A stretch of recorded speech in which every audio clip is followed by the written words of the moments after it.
Bonjour les amis, bonjour à tous, bienvenue dans cette nouvelle vidéo. Comme toujours, je suis très heureux de vous retrouver. J'espère que la petite intro vous aura plu. J'en profite pour remercier mon ami Ludovic. Ludovic est un tireur et un collectionneur. Et en dehors du Colt 19, du Remington 1911 que vous voyez ici, et ben tout le reste lui appartient et est issu de sa collection. Voilà. Donc Ludovic, merci à toi. Cette intro aurait manqué un petit peu de contenu et de poésie, j'ai même envie de dire, si tu n'avais pas été là, toi et ta collection. Avant de commencer, petit logo de l'UFA, vous le savez, adhérez à l'UFA, l'Union Française des Amateurs d'Armes, qui défendent nos intérêts depuis 1979, quand même. Bon. Ensuite, abonnez-vous, c'est extrêmement important. Le meilleur service que vous pouvez nous rendre à nous, youtubeurs d'armes, c'est de vous abonner, parce que vous êtes nombreux à regarder sans être abonnés, de commenter, de liker, voilà, tout ça, c'est bon pour le référencement et on va essayer d'inverser la tendance et de retrouver un bon rythme. Alors, vous êtes nombreux à me demander des nouvelles de mes livres. Voilà, vous savez que je prépare plusieurs livres actuellement. Celui sur la Rossi, celui sur le Colt Python et celui sur le SA 1873, le Colt SA 1873. Et puis, tout ça a pris du retard, je vous avais expliqué un petit peu, mais les choses avancent quand même. Et j'ai le plaisir aujourd'hui, en avant-première, de vous présenter ça. Voilà, il s'agit de la maquette, qui n'est pas définitive, c'est une maquette de ce que seront les couvertures de ces trois bouquins. Donc vous avez vu qu'il y a une charte graphique. Pourquoi? Parce que mon idée c'est de lancer une collection en réalité, et pas simplement un bouquin, deux bouquins, trois bouquins, c'est de lancer une collection. Et donc chaque bouquin reprendra la même charte graphique, etc. Donc dites-moi ce que vous en pensez en commentaire, est-ce que ça vous plaît, etc. Quoi qu'il en soit, je ferai une vidéo spécialement dédiée à ces livres-là, bientôt, avant la fin de l'année, et je vous expliquerai tout. Voilà. Je ferme la parenthèse. Alors, aujourd'hui, vous l'avez compris, depuis le mois dernier, où j'ai fait la vidéo sur ce superbe combat commandeur, je suis un peu dans les 1911. Et je suis dans les 1911 par opportunité, voilà, qui se sont présentées à moi, quand j'ai acheté celui-là, mon armurier m'a présenté celui-là, donc j'ai craqué aussi, je l'ai pris, et quand j'ai fait la vidéo sur celui-là, 2 jours après, mon armurier m'appelle, me dit Eric, j'ai rentré une pièce exceptionnelle, il faut que tu viennes la voir, et c'est ce Remington 1911 qui est daté de août 1944, d'après son numéro de série. Alors, je remercie Clovis, hein, évidemment, Clovis, mon armurier, vous le savez, parce que quand il rentre des belles pièces, etc., et qu'il sait que c'est dans des créneaux que j'aime bien, c'est évident que s'il rentre, je sais pas, un Beretta 92 par exemple, il sait que c'est pas ma cam, donc il va pas m'appeler pour ça, il aura raison, mais en revanche, les 1911, il sait que, voilà, hein, dans ma hiérarchie, vous le savez, il y a les 3 Colts, le SA 1873, le Colt Python évidemment, et le 1911. Voilà, donc, voilà. Merci Clovis, merci à toi. Grâce à toi, j'ai quelques belles pièces aussi qui tournent dans mes collections. Bref, aujourd'hui, pareil que pour celui-là, je ne vais pas faire l'historique du 1911. Il y a des centaines, pour pas dire des milliers de bouquins qui ont été écrits sur le 1911, donc, et dont pas mal en français. Donc je vous invite à vous reporter à ces bouquins-là. Ce qu'on va s'attacher à faire aujourd'hui, c'est l'histoire, alors pas vraiment l'histoire de cet exemplaire-là, bien que je connais un petit peu son historique, donc je vais vous en parler, mais on va parler un petit peu aussi de la firme Remington, parce que je ne sais pas si vous le savez, mais la firme Remington est une des plus vieilles fabriques d'armes américaines. Voilà. Elle a été fondée en 1816, soit quelques décennies avant Colt et quelques décennies avant Smith & Wesson. Alors, il faut savoir que les grands fabricants d'armes ont connu des turbulences au gré des crises financières, des guerres, etc., etc. Enfin, en général, quand il y a la guerre, il n'y a pas trop la crise au niveau des fabricants. Mais vous allez voir quand même qu'il y a des choses un peu étonnantes concernant Remington. Alors, Remington, je ne vais pas m'étendre sur le sujet, attention, ce n'est pas le but de la vidéo, mais j'ai lu des choses un peu étonnantes sur Remington. C'est-à-dire qu'en 2012, vous savez, aux États-Unis, il y a eu une tuerie dans une école, et l'arme employée était un Remington Bushmaster, qui a fait je ne sais plus combien de victimes, plus de 20 victimes, je crois, etc. Bon, on est en 2012, les familles des victimes saisissent la justice et portent plainte contre le fabricant d'armes. Je peux comprendre les familles de victimes qui se disent s'il n'y avait pas eu cette arme, il n'y aurait pas eu... Mais... Enfin, je veux dire, c'est aberrant d'un côté, quoi. L'arme n'a rien à voir là-dedans. Mais bon, c'est un autre débat. Je trouve aberrant qu'on puisse porter plainte contre un fabricant d'armes. Il n'y a pas de tromperie sur la marchandise en plus, hein. Je veux dire, les armes c'est des armes, on sait que ça tue. C'est pas comme le tabac où on nous a fait croire que ça tuait pas et puis qu'en fait ça tue et que là à la limite on porte plainte, c'est plus légitime à mon avis. Mais sur les armes, non. Voilà. Toujours est-il que Remington a été contraint donc à trouver un arrangement financier, comme souvent aux États-Unis c'est comme ça, donc à verser 73 millions de dollars aux familles des victimes. Alors pour une société qui était déjà en difficulté financière, et bien en fait, bizarrement, mais c'est logique en même temps, quand on y réfléchit, c'est que suite à cette tuerie en 2012, il y a eu un énorme mouvement pour remettre en cause le deuxième amendement, limiter la circulation des armes à feu, la vente des armes à feu et tout. Et là, les ventes de Remington, l'année suivante, donc en 2013, les ventes de Remington ont explosé de 37%, ce qui est énorme. Parce que les Américains avaient peur qu'on leur retire le droit aux armes, donc ils se sont surarmés. Bon. Et donc, finalement, ça a un peu compensé, il y a un peu de trésor qui est rentré. Et puis, Remington s'était dit que, aux élections de 2016, si c'était Hillary Clinton qui prenait la présidence, eh bien, les ventes allaient continuer d'augmenter, parce que Hillary Clinton, elle était plutôt anti-armes que pro-armes. Et pas de bol, entre guillemets, on va dire, c'est Trump qui a été élu. Et Trump, il est pro-armes. Trump, il ne veut pas toucher au deuxième amendement, et Trump, il mange une fois par semaine avec le président de la NRA. Je dis ça, j'en sais rien. Ça, c'est purement gratuit, mais c'est pour mettre en avant le fait que Trump, il est pro-armes. Donc, du coup, les ventes se sont écroulées. Mais pas que pour Remington, pour tous les fabricants. Parce que les Américains se sont dit, bon, on est tranquille, ça presse pas, on n'est pas obligé d'aller courir chez l'armurier, ramasser tout ce qu'on peut, parce qu'avec Trump, on est tranquille, deuxième amendement, on va pas y toucher. Voilà. Donc, vous voyez, c'est étonnant quand même comment ça fonctionne, les trucs comme ça. Enfin bon, bref. Voilà, c'était une petite parenthèse pour vous parler de Remington. Remington, aujourd'hui, est en liquidation depuis 2018. Il y a un système aux États-Unis où vous vous déclarez en faillite et puis vous êtes sous perfusion pendant un certain temps, etc. C'est pas vraiment comme en France, mais on n'est pas là pour détailler le système juridique américain. Alors, recentrons-nous sur la production de Remington 1911 pendant la Seconde Guerre mondiale. Voilà. Quand les États-Unis entrent en guerre, il y a un effort qui est demandé évidemment à toutes les entreprises, pas simplement les entreprises armurières, les véhicules, tout plein de choses. Ce qu'on appelle le complexe militaro-industriel, évidemment, se met en surchauffe, et là, il est demandé à tous les fabricants de fabriquer du 1911, parce que le 1911 est le pistolet réglementaire de l'armée américaine, donc il faut en produire en masse pour le conflit qui arrive et qui est en train de se dérouler. Donc les fabricants sont sollicités, il n'y a pas que Remington, évidemment en premier lieu Colt, puisque le 1911 à la base c'est un Colt, même si on sait que ce n'est pas les ingénieurs Colt qui l'ont créé, c'est Browning.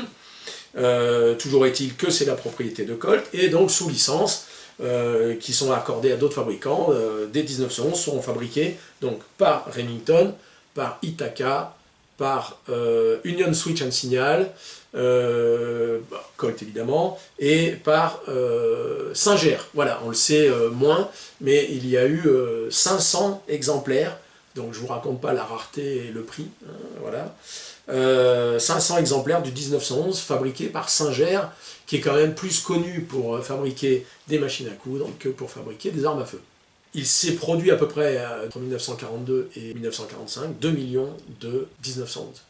Et la plus grosse partie, c'est-à-dire 46% de ces 1911, ont été fabriqués par Remington. La première commande de Remington, une première commande de 125 000 pièces.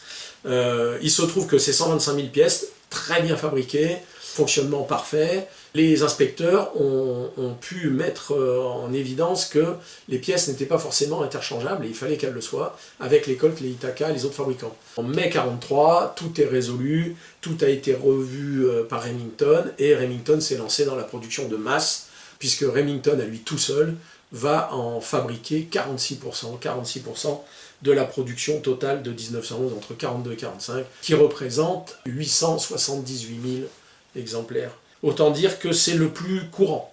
Le moins courant étant le Singer, qui a été fabriqué à 500 exemplaires en 1941. Ensuite, Ithaca, 18% de la production avec 335 000 pistolets produits. Ithaca avait la réputation d'être les moins beaux, voilà, d'être de la production de guerre, bah, c'était les 1911 Ithaca les moins beaux, les moins bien finis, ça fonctionnait, voilà, mais c'était pas top. C'est ce qui était envoyé chez les Anglais qui parachutaient ensuite en France, etc. Bon, pour ça qu'on trouve pas mal d'Ithaca dans la résistance et tout ça, parce que bon, voilà, on les avait, l'armée américaine les avait un peu écartés, voilà. Ensuite, Colt a produit 33% de la production avec 621 000 exemplaires. Et ensuite, donc Remington, 878 000 exemplaires. Voilà pour la production totale de 1911. Je vous mets une photo d'ailleurs qui reprend un petit peu ces chiffres-là. Voilà. Alors, j'ouvre une petite parenthèse parce que je voulais le faire au début de la vidéo. Comme je vous ai dit, on ne va pas faire l'historique du 1911 depuis sa création. Voilà. Et en revanche, nous avons notre ami Thomas de la chaîne Le Feu aux Poudres, qui a lui fait une vidéo complète sur l'histoire du 1911. Et franchement, c'est passionnant, donc je vous invite à la regarder. Et je mets un petit coup de projo aussi sur la chaîne de Xavier de Magnum 44, la chaîne Magnum 44. Pourquoi? Parce que lui, il a pu essayer un Ithaca de 1942 ou 43, je ne sais plus. Il a essayé un Ithaca, et je crois d'ailleurs Thomas aussi de la chaîne Le Feu aux Poudres utilise, je crois, un Ithaca dans sa vidéo, je ne sais plus, et qui fonctionne très bien. Voilà, donc, bon, peut-être moins bien fini, mais en tout cas ça fonctionne très bien, et c'est tout ce qu'on leur demande, surtout en période de guerre. Donc je vous invite à visionner ces vidéos, les liens sont dans la description. Alors, la littérature américaine sur le 1911 prétend que les meilleurs 1911 fabriqués en période de guerre ont été les Remington. Voilà, ce sont les Remington qui ont une qualité de fabrication supérieure à tout le reste de la production, y compris les Colt. Alors dans quelle mesure? Est-ce que c'est 10% supérieur? Est-ce que c'est juste, on ne sait pas, une vue de l'esprit? Ou voilà. Bon, la littérature quand même le dit, le Remington était supérieur au reste de la production. Bon. Alors, pour revenir à cet exemplaire, je vous laisse voir quelques images, en même temps que je vous raconte un peu son histoire. Il est dans un état absolument magnifique. Pourquoi? Parce qu'il n'a pas fait la guerre. Voilà, il est arrivé en France, mais il n'a pas fait la guerre. Pourquoi? Parce qu'il a fait partie de certaines caisses d'armes qui n'ont pas été utilisées et qui ont été récupérées à la fin de la guerre, notamment par des musées au fil du temps.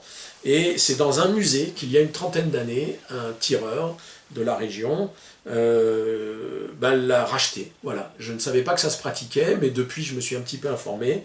On peut racheter des armes, en tout cas ça s'est pratiqué à une époque, on pouvait racheter des armes à des musées. Voilà, c'est ce qu'a fait ce tireur. Et cet exemplaire, ce Remington, il n'avait pas bougé de sa caisse, il était resté dans un musée, dans sa caisse, voilà, avec d'autres. Et donc ce tireur l'a acheté il y a une trentaine d'années. C'est un tireur qui a, d'après ce que m'a dit Clovis, plus de 80 ans aujourd'hui, et qui l'a ramené à Clovis comme ça, parce que, alors je ne sais pas s'il a arrêté le tir ou s'il voulait... je ne sais pas. Toujours est-il que lui dit qu'il a tiré un petit peu avec au début quand il l'avait acheté, et puis qu'il l'a gardé en collection, voilà. Et on peut remarquer, hein, vous l'avez vu sur les images, mais je vais vous mettre des photos, on peut remarquer que les glissières n'ont absolument pas marqué la culasse, rien du tout. Franchement, il est dans un état, on dirait qu'il n'a jamais tiré, qui sort de l'usine. Il est dans un état absolument incroyable. À part, et ça, j'ai pas de réponse, à part le canon qui est bien son canon d'origine, parce que vous allez voir, on va rentrer dans les détails, il est 100% d'origine, 100% d'origine. Le canon a été poli sur le dessus, alors pour quelle raison? Alors qu'il est, il est dans son jus pour le reste, mais sur le dessus il a été poli, je ne sais pas pourquoi. Bref, toujours est-il que ce Remington coche toutes les cases de la production de guerre, y compris tout ce qui est poinçon de contrôle, poinçon d'assemblage, etc., etc. Il a absolument tout, y compris par exemple les plaquettes de crosse, vous voyez, elles sont d'origine, les vis n'ont même pas été touchées, rien du tout, il est dans un état absolument incroyable. C'est ce qui m'a fait craquer d'ailleurs, et je vous informe qu'il a fallu, et pour que j'en arrive à faire ça, c'est que vraiment l'arme est très belle, il a fallu que je vende ça. Voilà. Et oui, je me suis séparé de mon Colt Python Ultimate dans un état absolument concours. Il a fallu que je m'en sépare parce que je devais d'une part libérer une baie, et puis libérer de l'argent aussi, parce que vous savez que chez moi, les armes payent les armes. C'est-à-dire que si j'achète une nouvelle arme, j'en vends une autre, puisque je suis full dans mes catégories B. Donc j'ai hâte qu'on passe à 15 B pour en reprendre 3 autres de plus, mais le problème sera le même. Quand je serai à 15 B, il va falloir que j'en vende une pour en racheter une autre. Bon. Donc là, je me suis dit, voilà, il faut que je sorte quand même un peu d'argent pour une pièce comme ça, c'est pas donné, et que je libère une baie. Donc je me suis séparé, après avoir fait de très belles photos, fait faire par un photographe, de très belles photos qui vont illustrer mon livre justement sur le Python 357. Je m'en suis séparé, voilà, je m'en suis séparé, et pour souhaiter la bienvenue à cette petite merveille, qui me donne entière satisfaction, parce que le 1911, vous savez que j'ai beaucoup d'amour pour le 1911, j'en ai eu beaucoup, donc celui-là, ça doit être peut-être le 15e, 16e, 17e 1143, je viens d'ailleurs d'en commander un autre, j'ai pas de détention, mais je viens d'en réserver un autre. Pourquoi? Parce que je vais pas tirer avec en fait, parce qu'il est trop beau, donc je ne veux pas prendre le risque de l'abîmer. Je l'ai emmené au stand, hein, je l'ai tiré au stand, j'ai fait la vidéo, vous allez la voir dans quelques instants. C'est une vraie merveille, mais je veux le garder dans son état, je veux le garder comme il est. Voilà. Je ne veux pas prendre le risque de le rayer, de l'abîmer, de marquer la culasse, les glissières, tout ça. Il a absolument aucune... il est neuf, quoi. Il est incroyable. Il est incroyable. Et je veux le garder dans son état incroyable. Vous savez qu'il y a une autre arme que je garde aussi dans son état incroyable, c'est mon STI Texican, j'ai fait une grosse vidéo dessus, qui n'a jamais tiré. Il a été fabriqué en 2006, livré en France en 2007, il n'a jamais tiré, voilà, jamais, voilà, sauf au banc d'épreuve, évidemment. Mais c'est tout, et je tirerai jamais avec. Alors ça, je l'ai tiré quand même, je savais que de tirer quelques munitions, c'est pas ça qui allait l'abîmer, puisqu'il avait déjà tiré. Voilà, il n'aurait jamais tiré de son histoire. Peut-être j'aurais pas osé tirer avec, mais là je savais que l'ancien propriétaire avait tiré quelques munitions, donc je me suis dit je vais faire pareil, et ça va pas l'abîmer, ça va pas le marquer, ce qui a été le cas. J'ai fait donc quelques essais au stand, pas beaucoup, hein, pour les raisons que je vous ai évoquées, mais vous allez voir que voilà, franchement c'est un régal de tirer avec cette arme. Je vous laisse avec la vidéo au stand et je vous retrouve tout de suite après. Bon les amis, comme prévu, on se retrouve au stand où je vais pouvoir tester donc ce merveilleux Remington de 1944. J'ai choisi comme munition de la GECO 230 grains, de la 45 ACP standard, et on va voir ce que ça donne. Donc j'ai installé une petite cible avec un rond jaune, vous le voyez, qui convient mieux à ma vue, et je vais tester comme d'habitude, d'abord à 15 mètres et on verra ensuite. Donc 5 cartouches, donc je rappelle de la GECO 45 ACP standard 230 grains. 5 cartouches. Voilà. Première fois que je tire avec. Hein.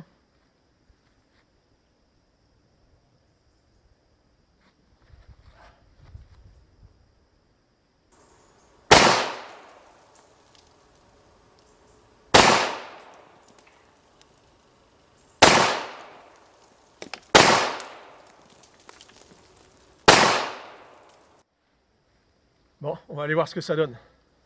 Alors, bon, juste les 5 premières comme ça à l'arrache. Voilà, on va essayer de faire mieux. Je vais m'appliquer. Deuxième série de 5. Hyper agréable à tirer.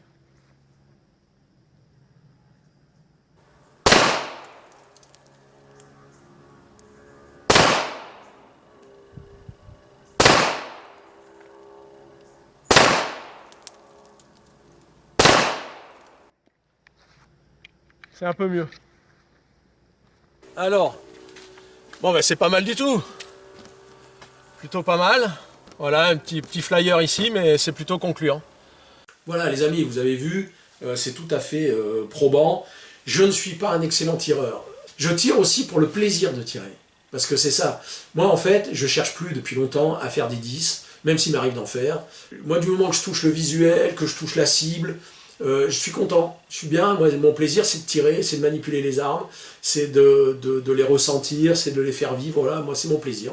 En revanche, ce que je voulais dire, c'est que je lis ça et là, et j'entends, et je lis sur les forums et tout, que ceux qui tirent aux armes d'époque, aux armes anciennes, que ce soit des SA 1873 d'époque, que ce soit des Winchester d'époque, que ce soit des 1911 de Première Guerre mondiale, ou Seconde Guerre mondiale en l'occurrence, eh bien, les tireurs disent beaucoup, ça leur crée une émotion. Ils ressentent quelque chose émotionnellement à tirer avec une arme qui a fait la Première Guerre mondiale, la Seconde Guerre mondiale, la Corée, le machin, le truc, et voir les guerres indiennes, les Winchester et tout ça d'époque. Et ben moi je le dis, je ressens absolument pas ça. J'ai pris beaucoup de plaisir à tirer avec ce 1911. C'est une merveille, je le répète. Mais j'ai pas plus de plaisir qu'avec d'autres 1911 que j'ai pu avoir qui étaient de fabrication récente, comme des Colt série 70, comme des Springfield Armory, comme des auto-ordnance. Mon plaisir est le même. J'ai rentré il y a quelques jours une Winchester 1873 fabriquée par Huberty en 2014, dans un état superbe. Je l'ai essayé, dit bon, j'ai le même plaisir qu'avec mes Winchester d'époque.